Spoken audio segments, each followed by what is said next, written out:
안녕하세요. 우리 노후를 위협하는 아주 무서운 적이 있다는 사실 알고 계셨나요? 이 적은 눈에 보이지 않지만 이미 우리 삶 깊숙이 파고들어 있습니다. 그 정체는 바로 가계부채, 즉 가정의 빚입니다. 현재 대한민국의 가계빚 규모는 우리가 1년 내내 버는 돈보다 무려 1.7배나 많다는 충격적인 통계가 나왔습니다. 이게 단순히 누군가의 이야기가 아닙니다. 우리 사회 전체, 특히 은퇴를 앞둔 중장년층, 시니어 세대가 마주한 냉혹한 현실입니다. 174%라는 숫자를 많이 들어보셨을 겁니다. 처분 가능 소득 대비 금융부채 비율, 조금 어려워 보이지만 쉽게 설명드릴게요. 예를 들어 1년 동안 열심히 일해서 세금 내고 건강보험 내고 연금 내고 나서 정말 내 마음대로 쓸 수 있는 돈이 1,000만 원이라고 가정해 봅시다. 그런데 지금 대한민국의 평균은 갚아야 할 빚이 1,740만 원이나 됩니다. 1년 내내 한 푼도 안 쓰고 모아도 빚을 다 못 갚는다는 뜻입니다. 물론 최근 몇 년간 이 비율이 조금 내려왔다고는 합니다. 하지만 여기 숨겨진 함정이 있습니다. 빚의 총액 자체는 줄어든 게 아닙니다. 작년 한 해 동안만 가계 빚이 53조 원 이상 늘어났습니다. 다만 겉으로 보이는 소득 증가 속도가 조금 더 빨라진 덕분에 비율만 착시 현상이 생긴 거죠. 이 상황을 쉽게 비유하면 이렇습니다. 우리 모두가 무거운 배낭을 메고 험한 산을 오르는 중인데 배낭 속 짐은 더 늘어나고 있는 겁니다. 얼마 전 제 지인 이야기를 들었습니다. 60대 초반 은퇴를 몇 년 앞둔 남성분입니다. 자녀 결혼 자금, 생활비 부담, 예상치 못한 의료비, 이런 이유로 대출을 받으셨다고 합니다. 그런데 지금은 매달 나가는 대출 이자에 허덕이고 계십니다. 소득은 줄었고 금리는 올랐고 남은 노후 준비는커녕 매달 생활비 걱정을 해야 하는 상황입니다. 혹시 이 이야기가 남의 일처럼 들리시나요? 아닙니다. 대한민국 60대 이상 시니어층의 현실적인 이야기입니다. 특히 퇴직 후 한 번의 투자 실패, 자녀 결혼 자금, 의료비 부담 등 예상 못한 일들이 우리 가계 빚을 빠르게 키우고 있습니다. 앞으로 어떻게 해야 할까요? 가장 중요한 건 무리하지 않는 것, 내 소득과 상황에 맞는 계획, 그리고 불필요한 대출을 피하는 것입니다. 당신의 노후와 가정을 조용히 위협하는 빚의 현실, 오늘은 그 냉정한 진실을 말씀드립니다. 요즘 우리 주변을 둘러보면 은퇴 후 대출을 감당 못해 허덕이는 이웃, 사업 실패로 빚더미에 앉은 중장년, 한 푼 아끼며 살아도 불안한 생활, 이런 사례가 정말 흔합니다. 그런데 왜 우리나라만 이렇게 심각한 상황일까요? OECD 경제협력개발기구 통계를 보면 우리나라 가계빚은 세계에서도 상위권입니다. 개인 가계부채 비율 32개국 중 6위, 미국 103%, 일본 124%, 독일 89%에 비해 압도적으로 높습니다. 왜 이렇게 차이가 날까요? 이유는 크게 두 가지입니다. 첫 번째, 부동산. 우리나라에서는 내 집 마련이 성공의 기준처럼 여겨집니다. 하지만 현실은 월급만으로는 집을 살 수 없는 시대가 됐습니다.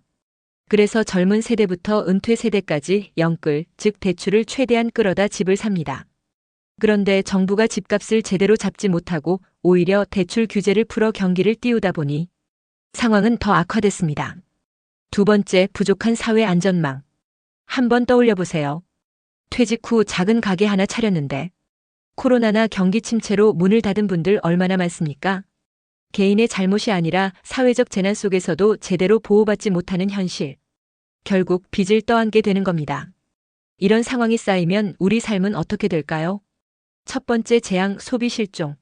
한 달 내내 일해서 월급을 받으면 카드값, 대출 이자, 생활비로 통장 잔고는 금방 바닥납니다. 그럼 외식 한 번, 여행 한 번, 자녀 옷 한 벌 사는 것도 어렵습니다. 문제는 여기서 끝나지 않습니다. 사람들이 돈을 못 쓰면 동네 가게 매출이 줄고 고용도 줄고 시장 상인들도 어려워집니다. 이렇게 개인의 빚이 결국 우리 동네, 지역 경제, 국가 경제까지 마비시키는 겁니다. 그런데 더 무서운 건 우리가 통제할 수 없는 외부 변수입니다. 러시아 우크라이나 전쟁, 중동 이란 이스라엘 긴장, 국제 유가 급등, 세계 경기 침체. 이런 세계 뉴스가 당장 내일 기름값, 전기료, 식료품값, 대출 이자로 우리 일상에 곧바로 타격을 줍니다. 특히 우리나라는 세계 경제에 민감하기 때문에 금리 인상 한 번에 대출 이자는 2배로 뛸 수도 있습니다. 그러면 어떻게 되죠? 버티지 못한 서민들은 결국 집을 헐값에 팔아야 하고 또 다른 대출로 악순환에 빠지게 됩니다. 결국 이 모든 게 당신의 평범한 삶을 위협하는 시한폭탄인 셈입니다. 그리고 안타깝게도 이런 위기가 오면 가장 먼저 가장 처참하게 무너지는 건 바로 우리 같은 시니어 세대, 은퇴 세대, 중장년층입니다. 더 이상 외면해서는 안 됩니다. 지금부터 말씀드리는 부분이 가장 중요합니다. 여러분의 삶을 송두리째 무너뜨릴 빚폭탄은 미리 징후를 보입니다. 오늘 3가지 징후를 확인해 보세요. 해당된다면 지금부터 반드시 대비하셔야 합니다. 첫 번째 징후, 돌려막기가 시작될 때 이번 달 카드값을 갚을 돈이 없으신가요? 다른 카드로 현금 서비스를 받고 계십니까? 카드론으로 또 다른 카드값을 맡고 계십니까? 저도 그랬던 적이 있습니다. 한 번만 이번 달만 그러자고 했던 돌려막기가 결국 10년 넘는 고통으로 이어졌습니다. 이건 위기의 시작이 아닙니다. 이미 재앙이 시작된 겁니다. 밑 빠진 독에 물 붓는 것처럼 끝이 없습니다. 작은 균열이 아니라 댐 전체가 무너지는 신호일 수 있으니 반드시 경계하셔야 합니다. 두 번째 징후, 미래를 팔기 시작할 때 노후 준비로 가입한 연금이나 보험을 해지하셨나요? 자녀를 위해 넣어둔 적금을 깼나요? 생활비나 대출 이자를 메우기 위해 미래 자산을 쓰고 계신가요? 이건 단순히 허리띠를 졸라매는 게 아닙니다. 당신의 내일과 가족의 미래를 팔고 오늘을 버티는 매우 위험한 신호입니다. 세 번째 징후, 이자 상승에도 무감각해질 때 은행에서 금리가 올랐다는 문자에 아무렇지 않으셨나요? 매달 이자가 수십만 원씩 늘어도 그냥 어쩔 수 없다고 넘기셨나요? 사람은 고통이 너무 커지면 느끼지 못한다고 합니다. 지금 이자를 확인하기조차 두렵다면 이미 재정적 통제력을 잃었다는 신호입니다. 이 3가지 징후가 나타난다면 지금은 마지막 경고입니다. 혼자 고민하지 마세요. 반드시 전문가 상담을 받으십시오. 그럼 빚의 수렁에서 살아남는 3가지 실천법을 알려드립니다. 첫째, 내 재무 상태를 정확히 직시하세요. 많은 분들이 자신의 빚이 얼마나 되는지도 모르고 계십니다. 대출 총액이 얼마인지, 이자가 매달 얼마나 나가는지, 카드값과 생활비 지출을 합치면 얼마인지 직접 종이에 적어보세요. 두렵더라도 정확히 파악하는 게 첫걸음입니다.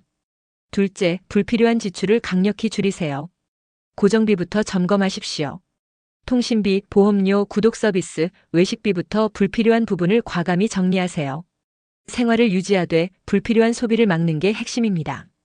셋째, 빚 상환 우선순위를 정하세요. 금리가 높은 빚부터 먼저 갚으세요. 가능한 대출 통합이나 상환 계획을 전문가와 상담하세요. 특히 시니어 세대는 안정적인 소득원이 중요합니다. 무리한 투자, 새로운 대출은 절대 피하십시오. 여러분, 인생은 길고 퇴직은 끝이 아닙니다. 지금 내 재정 상태를 바로잡고 조금씩이라도 회복하면 늦지 않았습니다. 가족을 지키고 내 노후를 지키는 가장 확실한 방법은 현실 직시와 빚 관리입니다. 저도 압니다. 여러분의 마음 너무나 이해합니다. 숨기고 싶고 외면하고 싶고 누구에게도 말하고 싶지 않으시죠? 그런데요, 지금 이 순간 당신을 무너뜨리는 가장 무서운 적은 바로 모르는 상태입니다. 지금 당장 종이를 꺼내세요. 어디에서 얼마를 빌렸는지, 매달 내야 하는 원금과 이자가 얼마인지 직접 손으로 적어보세요. 이 과정이 불편하고 두려울 수 있습니다. 하지만 이것이 생존의 첫걸음입니다. 적을 알아야 이길 수 있습니다. 다음은 정말 중요한 실천법입니다. 생존 법칙 두 번째, 가장 아픈 부위를 먼저 없애세요. 여러 개의 빚이 있다면 이자가 가장 높은 것부터 반드시 갚으세요. 카드론, 현금 서비스, 제2금융권 대출이 바로 그런 고금리 빚입니다. 다른 소비를 다 줄여야 합니다. 입는 것, 먹는 것 중 정말 필요한 부분만 남기세요. 가장 피를 빨아먹는 빚부터 없애야 숨을 쉴 수 있습니다. 마지막 세 번째, 최후의 보루를 구축하세요. 여러분, 나이가 들수록 예상치 못한 일이 반드시 찾아옵니다. 갑자기 아플 때, 직장을 잃거나 소득이 끊길 때, 그때 또 빚을 지면 정말 벗어날 수 없습니다. 월급의 10%라도 좋습니다. 무슨 일이 있어도 비상금 통장 하나를 따로 만들어 두세요. 이것은 단순한 돈이 아닙니다. 당신과 가족을 지키는 최소한의 안전장치이며 당신의 마지막 자존심이 될 수 있습니다. 지금 정리하겠습니다. 반드시 실천하세요.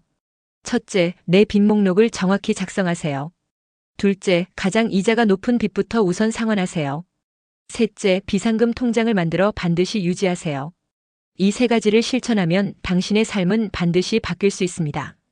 여러분, 오늘 이야기 무겁고 두려우셨을 겁니다. 하지만 잘하셨습니다. 지금 이 영상을 끝까지 본 것, 이미 당신은 변화를 위한 가장 위대한 첫걸음을 내디딘 겁니다. 넘어질 수 있습니다. 저도 여러분도 누구나 그렇습니다. 하지만 넘어지지 않는 사람보다 더 강한 사람은 넘어져도 다시 일어나는 사람입니다. 빚은 오늘의 필요를 채우지만 내일의 가능성을 담보로 잡는다. 여러분, 내일을 위해 오늘을 바로잡으세요. 구독과 좋아요, 알림 설정 잊지 마시고요.